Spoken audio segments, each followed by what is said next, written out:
Thank you, Dr. Cook, and thank you for having me here. So I'll be presenting some of Dr. Tony Hughes' work, who's unfortunately couldn't be here today. So I'll be presenting largely on his behalf and the work that he's done in this field and that we've now been collaborating with. And I'll focus a little bit more on the clinical grounds. So, in following Dr. Cook's introduction, the one great thing is that with new chemotherapies and with better chemotherapies and radiation, et cetera, the number of patients that are surviving cancer is dramatically increasing. So it's estimated that currently 4% of the general population in the United States are cancer survivors. And they're surviving many years as opposed to many years, decades ago. But one consequence of this increased survivorship is that patients are developing cardiovascular complications. If you look at this slide, if you look at breast cancer survivors, that beyond the 10-year period, after 10 years, breast cancer and other cancers are no longer the most common cause of death, it's cardiovascular death. Similarly, if you look at children, they are incredibly susceptible to these side effects because they have a longer lifespan and are more likely to develop the cardiovascular sequelae of chemotherapy and radiation therapy. So children that survive cancer are 8 times more likely to die of heart disease and 15 times more likely to experience heart failure than their contemporaries who did not have cancer. So really a staggering increase in the cardiovascular toxicities. Now, one of the major causes of this is anthracyclines, or adriamycin is one of the classic example of anthracycline type chemotherapy. These chemotherapies are used very commonly in breast cancer patients, very commonly in lymphoma, leukemias. They're one of the most widely used chemotherapies in the world because they're very effective. Nevertheless, these drugs are known to cause clinical heart failure in about 1 to 5% of patients that have adriamycin, and asymptomatic systolic dysfunction as high as 25%. And while it's largely dose-related, and the higher the dose, the more likely chance you have cardiovascular side effects, namely heart failure, it can still occur in patients that are not given high dose, or in even patients that are given relatively low doses, such as less than 250 milligrams per meter squared, as you see here. And just looking at more contemporary data, trying to define that incidence of heart failure, this is an Italian series of over 2,000 patients with breast cancer. Their age is about 50 years old, so relatively low risk of cardiovascular complications. And about 9% of patients had cardiotoxicity. Out of these 2,671, 226 patients had evidence of cardiotoxicity. That's about almost 10% of the ones with breast cancer and 6% of the patients with non-Hodgkin's lymphoma. So, and most of these occurred within the first year. So what does this have to do with nanomedicine? We'll come to that in a few minutes. But looking at the mechanisms for anthracycline cardiotoxicity, there's several hypotheses, and the ones that have the most evidence to support them is one is a oxidative stress model, which is bound into iron metabolism and free radical formation. That has been the most commonly cited one to date, although there's been new evidence over the past few years from Dr. Edward Ye at MD Anderson showing a role for topoisomerase 2 beta. So anthracyclines inhibit topoisomerase. That's part of the reasons why they're efficacious. But the 2 beta enzyme is found in the cardiomyocytes, and it's there's evidence to show that that's part of the reason for the cardiotoxicity. There's also evidence to show that mitochondria are damaged, and that there may be, it may limit the mitochondria's ability to repair DNA. And you just heard from Dr. Hamilton about mitochondria in the heart, and certainly is an area of interest. So one of the major problems is how do we detect the cardiotoxicity when it occurs early or before it occurs so that patients don't come on to have really bad heart failure that might necessitate heart transplant or LVAD or palliative therapy. So the existing methods of detection, right now we use a lot of echocardiograms And there's evidence for using strain imaging, which we'll show you a little bit about in terms of added evidence from the echocardiograms. But the echoes do have their limitations. There's inter-observer variability. Your EF might be judged by someone to be 55%. Someone else might say it's 50% or 60%. There's really a 5 to 10% range of variability between different observers. And that can be a problem. Just last week I had a patient whose EF was dropping 65 to 60 to 55 on chemotherapy, and their oncologist was appropriately concerned. And when I went back and reviewed the echoes, there was really no difference. It was just the way it was read, and we did some other studies to show that. But that can really become a limitation of echocardiography. MUGA, not used very often today due to the radiation and the advances we have in echocardiography. Cardiac MRI has potential, but it's an expensive and time-limited approach.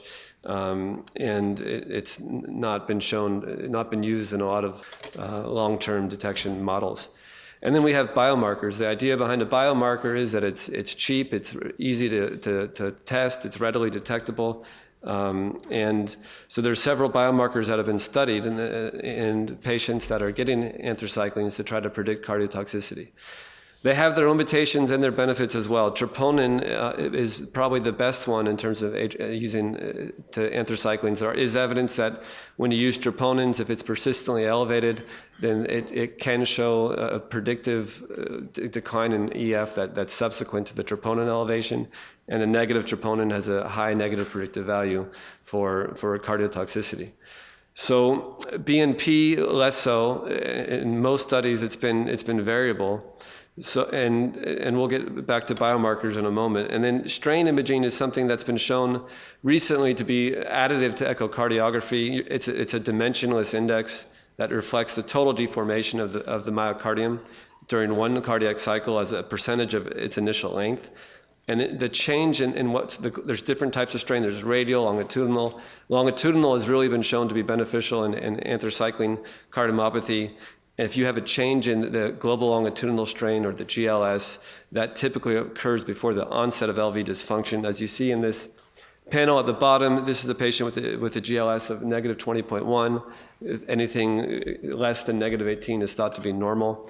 And in a follow-up echo, it had declined to abnormal number, less than negative 17. And the EF was still normal, a little bit less than the previous one, but still normal. And then the subsequent echo later showed a further decline in the ejection fraction. So it has been shown in numerous studies to help predict the onset of cardiotoxicity. The existing biomarkers have their limitations, and we'll talk about potential novel biomarkers. But currently, so troponin is the one that has the most evidence to support it, and there is evidence to show that if you have a persistently elevated troponin, if you start them on therapies such as ACE inhibitors, they might help preserve their ejection fraction. However, there's been multiple studies of biomarkers. This is a recent one that was published in JACC a couple years back. And this is looking at patients getting not only anthracyclines, but also Herceptin, which is a targeted anti-HER2 therapy, and which is also known to cause heart failure. So presumably a higher incidence of events would be seen in this cohort. And really there was evidence for troponin elevation that was mild. There was BNP was not useful in this. Myeloperoxidase, which was a marker of oxidative stress, was shown to be additive with troponin in this study, but hasn't been validated in another study. But various studies have looked at biomarkers and with inconclusive results. So the BNP, there's been over a dozen studies, all with conflicting results. So certainly would not stand here today and say that there's a clear benefit of screening with the BNP to detect anthracycline cardiomyopathy. But there is some data that suggests it might be useful. And why does early detection matter? It's really critical to treatment. This is a slide from Daniela Cardinali from Italy, showing that if you find patients that you detect with cardiomyopathy and you treat them within 6 months, the very good response in terms of recovering their ejection fraction, especially in the first 2 months. 65% had a major response to ACE inhibitors and beta blockers. But those that you detected late, so after 6 months, were very unlikely to respond to those therapies. So it's really, really crucial to be able to detect these cardiomyopathy and cardiotoxicity early. So hopefully I've shown that there's a case and a need for novel biomarkers, and certainly most of the cardiology world agrees.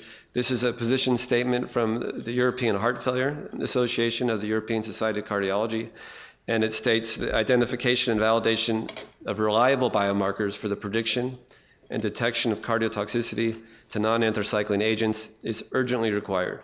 So clearly there's a need.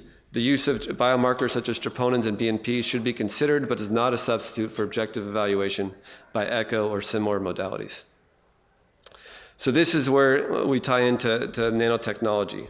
So Tony Hu and his lab have been really innovative in creating nanopeptide biomarkers. So this is an example of they have a 3D silica nanotrap, and what it does is it is a porous structure that has capillaries, and the larger proteins are not able to go through to diffuse through the nanopore, and the smaller peptides are able to do so. And so you're really able to detect unique peptides that you wouldn't be able to detect with traditional modalities. And so we'll be looking at a nanopeptide that he has interest in this field. And to understand that, we really need to look at the role of iron in cardiotoxicity of these agents. So cardiotoxicity, as I mentioned before, has been attributed to the iron-based free radical formation and oxidative stress. The anthracyclines do have a very strong affinity for iron, and the anthracycline iron complex does cause free radical generation. And there is an iron chelator that I'll show you some data that remains the only FDA-approved drug that can prevent anthracycline cardiomyopathy in certain populations. Hepcidin is the major regulator of iron metabolism. And you'll see, it may be difficult to see due to the size, but there's a ferroportin is a peptide that's in the intracellular membrane, that's in the extracellular membrane, and it really will prevent, it allows iron to be exported from the cardiomyocyte out into the blood. But if you have hepcidin, it will attach to the ferroportin and will prevent that from happening. So if you have a high level of hepcidin, it will decrease the absorption of iron into the bloodstream and will increase the iron content of the cardiomyocyte. And so and they've shown that in Dr. Hughes' lab, using a rat model, they've shown that that hepcidin can cause ferroportin to go down, which will lead to ferritin going up. So the higher the concentration of the hepcidin, the lower the FPN will go, and the higher the hepcidin will go. So this isn't helpful to this animal model. Will show the kind of the hypothesis for the study that Dr. Hu has done. And so just further evidence for this pathway, it shows that the iron chelator, dexrazoxane, is protective in patients that are getting anthracycline. So this is a study that looked at the incidence of heart failure in patients, whether or not they received dexrazoxane prior to chemotherapy. And as you can see on the right, there was a significantly decrease in the incidence of heart failure in patients that received dexrazoxane therapy. Currently, it's an iron chelator. It prevents the formation of the anthracycline iron complexes and subsequent generation of free radicals. Right now, it's only approved by the FDA for adults with advanced or metastatic breast cancer who have already received a significant amount, more than 300 milligrams per meter squared of doxorubicin, or epirubicin, 540 milligrams per meter squared. It's not used universally. It's only approved in this group, and the hope is that one day it might be used more ubiquitously. There's some concern from the oncology literature that it might inhibit some of the response to chemotherapy, but that's not clear by the evidence. So what Dr. Hu did is he found a cohort of patients that had cardiotoxicity or did not have cardiotoxicity from MD Anderson, working with Dr. Edward Ye, who was at MD Anderson at the time. And they found that the hepcidin levels correlated with the troponin levels in patients that had evidence of cardiotoxicity. Now, so if you look at the panel at the left, these are at the bottom, these patients had the CTs for cardiotoxicity, the NT, they did not have cardiotoxicity. Those that had cardiotoxicity had a higher troponin, a higher BNP, and also had a higher hepcidin level. It should be noted that the EF did not show any decline or difference, and this is likely due to the fact that the EF is typically a late finding, and the whole concept of biomarkers is that the idea or the hope that you find biomarkers that would predict the onset of decline in EF and not necessarily correlate with a decline in EF. So this showed with a high degree of sensitivity and specificity to correlate with troponins in patients that had received chemotherapy. So this is a very novel finding that that was discovered. And looking at these two groups, you can see in the non-toxic group on the left versus the cardiotoxic group on the right, you can see further representation of this correlation. So looking at this data, Steve Igo brought Tony and I together, and knowing that we both had interest in this field, and we decided that the best ways, given this data that was very intriguing and very novel, that we should look at this prospectively in a clinical fashion. So what we've done is we've organized a study timeline of this is the study timeline of patients that are undergoing adriamycin for any type of cancer, breast cancer or hematological cancers. And we are looking at many things in these patients over a 1 to 2 year period. And we're starting out with looking at baseline echo with strain, BNP, troponins. We're also, hepcidin is going to be the major nanopeptide biomarker that we're going to be looking at, but there'll be potential to look at other novel nanopeptide biomarkers. We're also collecting tubes to look at gene expression. And to see if it changes, how it changes with chemotherapy, and we're creating an additional biorepository with these samples. So patients are we're doing this before they get chemotherapy, we're rechecking biomarkers after cycle 1, and subsequently before and after cycle 4 and 2, and following their echoes and clinical characteristics over a 2 year period. So far to date, we've enrolled 37 patients. 2 patients out of these 37 have completed their 1 year follow-up. 15 have completed a 6-month follow-up. And looking at just the baseline characteristics, we don't have data yet on the nanopeptides, but looking at the baseline characteristics, this is largely a population approximately 56 years old, predominantly female, predominantly Caucasian, but a quarter African American. And just under half are breast cancer patients, and the rest are predominantly lymphoma and leukemia patients. And if you look at the baseline characteristics, normal troponin, normal BNP at baseline, 6 months, this is just for a subset, about 15 of those patients, so far is unchanged. In terms of patients that we know about that have developed clinical symptoms of heart failure, we have 1 patient that developed heart failure 3 months after their first chemotherapy. Their 3-month echo showed an abnormal strain imaging, and then they were referred to us, and we started them on heart failure medications.